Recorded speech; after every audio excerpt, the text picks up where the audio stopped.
আসসালামু আলাইকুম, আমি আসাদুল ইসলাম।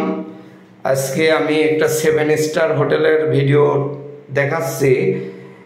এই 7 স্টার হোটেলটি অবশ্যই ইন্ডিয়াতে এবং কোন লোকেশনে আমি অবশ্যই বলবো। পুরো ভিডিওটি দেখুন এবং খুব সুন্দর এরিয়া। অবশ্যই আপনারা এখানে আসলে পরে বেড়াবেন এবং খুবই ভালো লাগবে। 7 স্টার হোটেল তো এটা মানে খুবই ভালো এবং এখানে অনেক পর্যটক এসে এখানে ছবি ওঠে। অবশ্যই আপনারাও উঠতে পারবেন, কোনো সমস্যা নাই।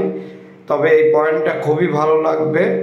আপনারা এখানে আসবেন কিভাবে, কলকাতায় আসবেন তখন বলবেন যে আমি সায়েন্স সিটি যাব। সায়েন্স সিটি নেবে, ওখান থেকে আপনারা 5 মিনিট হাঁটলে পরেই দেখবেন এটা 7 স্টার হোটেল। অবশ্যই 7 স্টার হোটেলটি দেখবেন এবং খুবই ভালো লাগবে এবং খুব সুন্দর। অবশ্যই পুরো ভিডিওটি দেখুন এবং ভিডিওটি ভালো লাগলে আমার ছোট্ট এই চ্যানেলটি সাবস্ক্রাইব করে আমার সঙ্গে থাকবেন। আসসালামু আলাইকুম। আমি আরও নতুন ভিডিও আপনাদেরকে দেখাবো ইনশাআল্লাহ।